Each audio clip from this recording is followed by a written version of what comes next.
Hello, Supercoaches. It is the preview podcast for round 18. Rob's already kicking off over here. We're set for some hot takes today. The final big buy round of the year. What's happening, Rob? Not much. I'm just enjoying myself today. Yes. Yeah. Why are you enjoying yourself so much? Because before we came on air, we were talking about two of my favourite topics, which is that I'm beating you at SuperCoach, and Frank is cheating on his number 2 girlfriend by flying to Adelaide to hook up with a Tinder date. Jesus. He's also cheating on a dog sitter as well. He's gone for the second-rate dog sitter. Ooh, wow, Frankie. This is getting controversial. I like it. What's your ranking in SuperCoach? Above yours, Thomas. Yeah, but like, what are we talking? 6,471, baby. Right, so I'm 6,600, I think. So we're probably divided by maybe 7 points, 8 points. No, that's like 130 places. Anyway, I can't reason with this man. No way. Let's do trades this week. Let's do it. Yeah, what are you thinking? None. There's no way that you're making no trades. 0 trades. I don't need to trade. The buys have been really easy this year. So how many have you got on the park this week? 15. I would have 17 if Karaz wasn't in the Blues and Couchman hadn't done his shoulder. So I'm doing fine. Yeah, Karaz was a blow for me. I've got 13 as it currently stands. I'm going to go with Kane Bradley, who we'll talk about Cheapies later on, but he just suits my team. I think he'll play probably 3 or 4 rounds. They've got 6 guys who have played first grade in the back line who are ruled out at the moment. So I think that Bradley plays, let's say, 3 games, hopefully in first grade. He certainly covers this week and next week. He's a try-scoring guy. He can get up high, chasing kicks. He's at the Storm, who have a good back line. So, look, I'm banking on him for some decent points in the next couple of weeks. And then disappear. And then he disappears. Yeah. Plus, he's got the dual position, and I own Dylan Lucas and Bo Firma, so it'll be the perfect swing with him. I much prefer him to the guy that's on my no-go zone.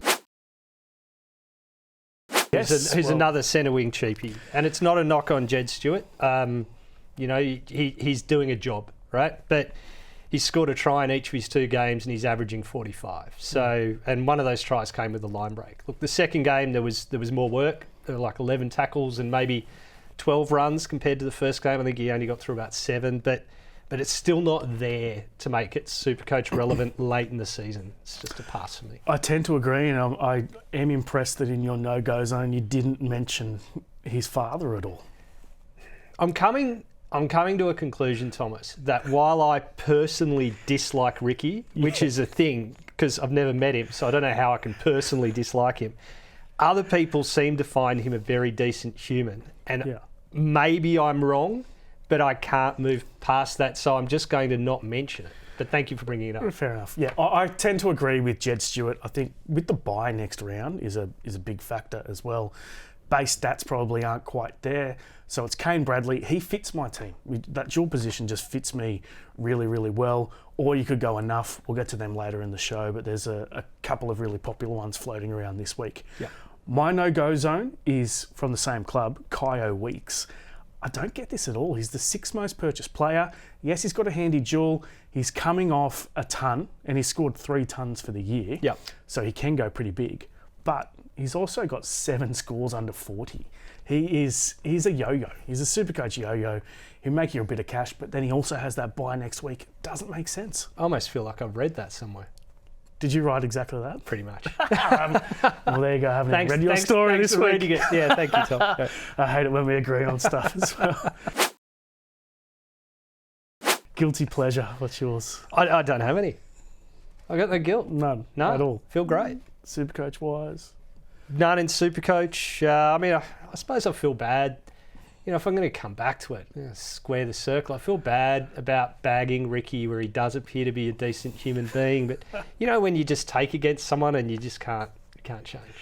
Fair enough. My guilty pleasure is actually from the Raiders again. I wasn't meaning to have such a Raiders theme to the show, but Corey Horsburgh. How about him? So he's gone from being on the verge of Origin for 2 games, and then his veteran teammate, who hasn't played Origin in ages, gets the spot over the top of him. So poor old Corey is not only has to run out this weekend and not play Origin, but his teammate has taken that spot in the Origin side as well.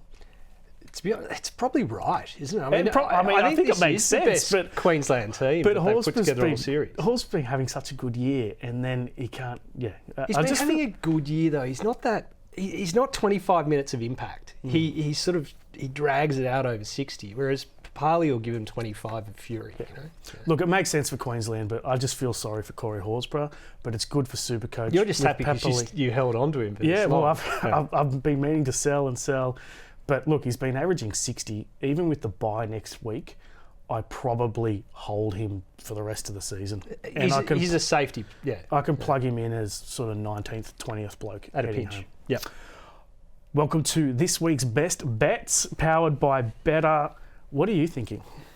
I'm thinking Storm minus 10.5 against Cowboys. Cowboys are terrible without their Origin players. They're already the worst defence, or second worst defence now to the Titans in the comp. I assume the Storm are going to put a lot of points onto them. Roosters against the Tigers. Tigers are just missing too many players, and the Roosters are up even without their Origin guys. And Bronson Sherry, anytime try scorer against the Brisbane Broncos stodgy edges. Yes. So dodgy, not stodgy. Dodgy. Yeah. What's that getting? All up $10. $10? Gee, that's pretty good. That's not bad. So I'm targeting one of those games. It's the Cowboys v Storm clash. So even with the 5 Origin players out for the Storm, I think the Storm will win this game. So I've got them to win by more than 10. Plus my boy Kane Bradley, who I'm bringing in this week to score a try. You get about $2.60 on that. Sorry, so you're only getting $2.60 with Kane Bradley to score the try. Yeah, but the Storm to win as well. But the Storm minus 10.5 is $1.95. Well, that's just the odds. That's terrible, Thomas. You go search for better than that. Well, there we go.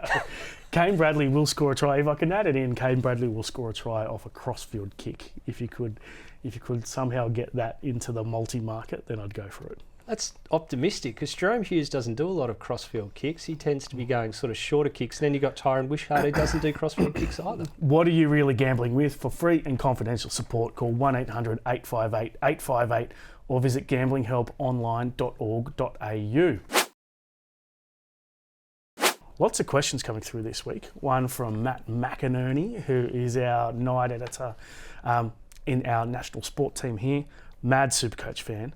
He's saying 5'8" and hooker are problems. Who are you going to end the season with in those positions? Well, at 5'8", I've currently got Dylan Brown, who's not going terribly, but my plan is probably to finish with Munster there, and just one 5'8". Hooker, because I've got I'll have Munster and I'll have Hughes. And I've got Pappenhausen. I don't want Harry Grant. So I'll go Connor Watson, I would say, to finish. Yeah, I'm thinking Connor Watson as well in that position, although Harry Grant could be a real option. And then Munster, I own, and I'm just going to hold for the rest of the year in that slot. What is the reward or punishment for who finishes last of the podcast crew? I believe it's a tattoo of the winner's choice. Is that what we're coming up with? Yeah. Can Frank get involved here? No, because I'll come last. You've been talking up your pot of the week for a while. I don't know who it is. But Tyron Wishart. Yes. So he's starting at 5'8". He had 8 starts in 2024 at 5'8". He had 2 tons and an average of 73.5. It's a pure one-game play, maybe 2. Maybe Munster gets rested after they lose Origin 3. But, it's a one-off pot. I like it. And look, certainly if you're playing draft and you play buys in your draft, then he's a massive option to get you through this week, maybe even next.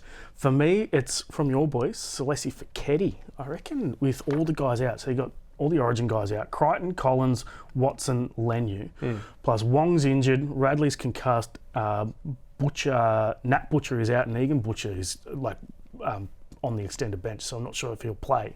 Wasn't Egan Butcher named to start? Oh, he's back in the team. I don't know. Anyway, I think he's named to there's start. At least sort of 7 forwards out. Yes. My point being, Fiketti, who played 80 minutes last week, should probably repeat that. He's coming off 2 70s in a row. The break-even's low. It's a mid-range buy. He's $380K. Certainly for draft is a really good option for the next couple of weeks. But yeah, I like him as a bit of a mid-range money maker at this time of the year. I take on what you say. I would have said with Fiketti, I would have liked him more if he was named at 13. I'm not as keen with him named on an edge. I like him through a middle. He just gets through heaps of work. But, he's certainly got some attack in him. The other one, I didn't get around to saying this in the no-go zone, but since it's a rooster and since we're talking about him, Mark Nawaqanitawase is a really popular buy, and I think it's a mistake. What do you reckon? Well, I own him, and I'm pretty happy that I own him. Would I be going out of my way to get him this week? Probably not, because guys are better in the position. You got Karaz is better, and he's not playing this weekend. He's on Origin duty.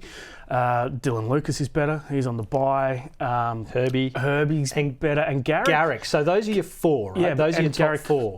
Plays this week, but he's pretty popular already. But then has the bye next week. So I have him outside the four, and then I've probably got him behind Lomax and Holmes. Yeah. So my thing is, if you're going to buy him this week, why not wait one more week and get one of those guys? But that's just... I tend to agree, but I've owned him for a couple of weeks now. And if you own him, you play him, he's going great. I've got no issues with that. He's probably a top 10 centre wing easy. Or he's easy a top centre wing. He's maybe even a top 8.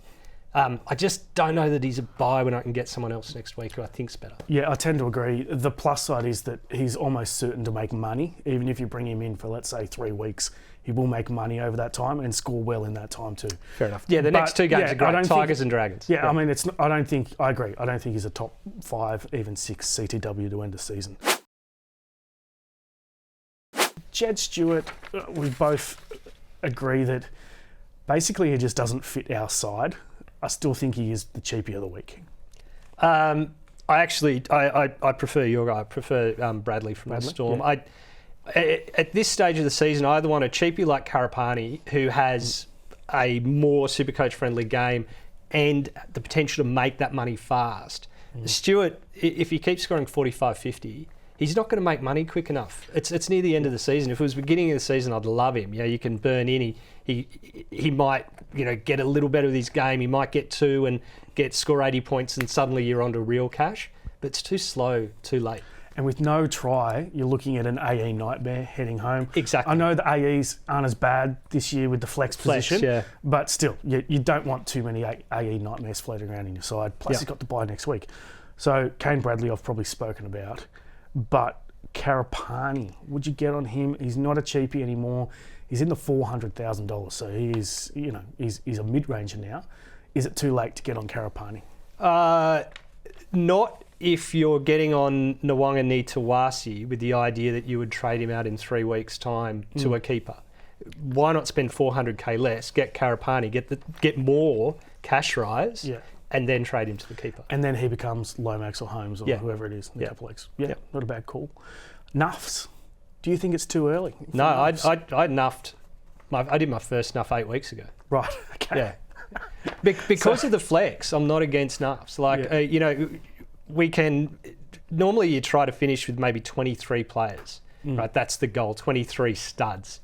You could go as low as 21, with the flex and a couple of trades, and I think you can get away with it. Yeah. So the guys that people are into in terms of nuffs are Kalani Going, who's 2RF and hooker, so you can switch him around with Connor Watson or someone like that, which is a nice little switch. Plus Miles Martin, who's 2RF, FRF, so you can swing him around with Tino. I went Ethan Roberts, but whoever it happens to be. Bottom price. Plus, Kane Bradley is essentially enough who is going to play for a couple of weeks. Yep. So that's why I've got him ahead of all of those guys. Captaincy, what are you thinking this week? Look, I'm going Pappenhausen VC. I know he just sort of let down a few last week, like yourself.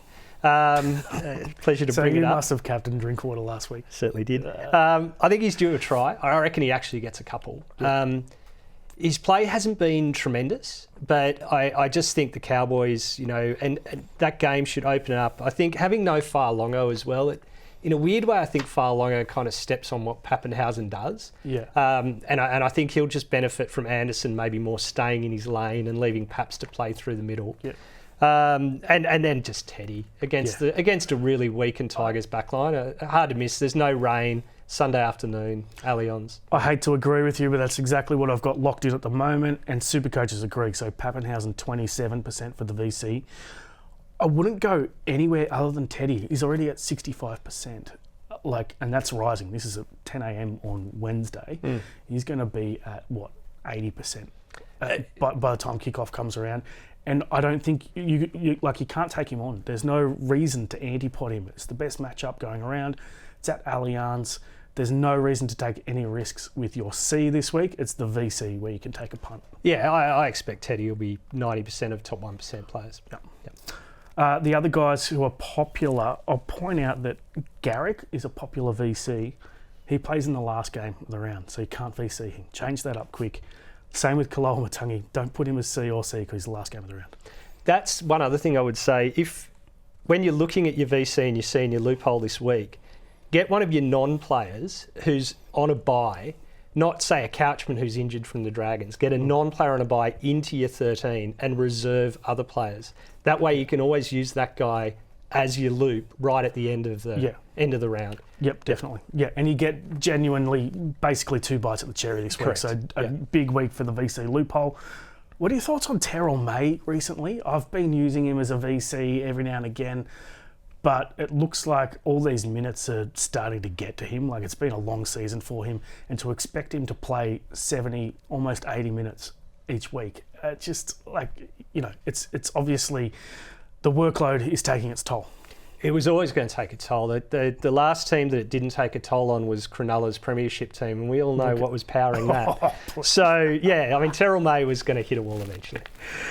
Some final thought. Do you have one for us today? I do. It's about Twitter. Yeah. It's a cesspool.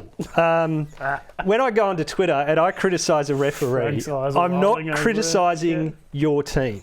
I'm not complaining about a bet because I don't do it. I'm not interested in how that referee or another referee refereed another game. I don't care, right? If you can't engage with the content of the post, don't comment. Who cares? So I've deleted it off my phone. I made the mistake of hopping back on. Oh, no. You quit more than Phil Gould quits Twitter. As soon as I finish this job, I delete my account. I've got to keep the account for work, but I can't wait to get off that. Huge. Got a couple of questions to end. Who would you sell Metcalf for? So if you don't own Jerome Hughes, he's the obvious one. I think you have to go there, really. You wouldn't go Cleary or anyone like that. If I had Hughes, I wouldn't be jumping on to say a Hines. I would be waiting and getting Cleary post-Origin. Yeah. If I was going to gamble at 5/8, I'd probably go Ethan Strange. I know he hasn't got a great base, but he's in good form and he's scoring well. But Hughes is the obvious one. But, you can jump onto Hughes when he gets 120 and then be disappointed when he scores 40. He can do that more than the other guys because he doesn't have the goal kicking. Correct. And there's a guy who I'm hesitant to mention, but Ezra Mam could be a decent guy as well. I just think Mam hasn't quite got the upside that, say, Ethan Strange has. Yep. Yeah. Final question. Do we sell Tino for Asmawali? Yeah. You're doing it? Go ahead. You're not selling. It was a few weeks ago. Right, yeah. Yeah, when I was umming and ahhing about selling him and I was saying, I'd prefer to hold. And then that was when Nawaqanitawase was out but then came back in. I'm like, I had to sell one to get Eli Katoa. So I ended up selling Tino. And the minutes came back last week, but I think he busted one tackle. Yeah. The runs were there. It's just, that injury, the load of Origin, it's taken a toll. Yeah, so just if you've missed it, he's carrying a sternum injury. He's averaging 50 over the last 4 games, plus backups from Origin, etc. You add that all in, it hasn't been great for him. But hopefully, it's just a pain tolerance thing, and he can, after Origin finishes, you can be starting him and getting 70s out of him again from sort of around 22 onwards. So I'm holding. I think the time to sell was 2 weeks ago, 3 weeks ago, maybe even 4 weeks ago. If you've held this long, you just need to just cop your decision because you're not going to make that much money off the trade. Getting him up to Preston, for example, costs a lot of money. Preston's really popular this week. And I just want to say on that, while there's nothing wrong with him, I still think the better play, if you can wait, is wait that week, post-Origin, get a Hudson Young or Angus Crichton, who at a price is just ridiculous. Yeah. I think they're the better guys. Yep, decent call there. That is it for our preview podcast, round 18. Big thanks to Rob, big thanks to Frank, big thanks to Harry over there. And I'll catch you for the Late Mail podcast tomorrow. See you then.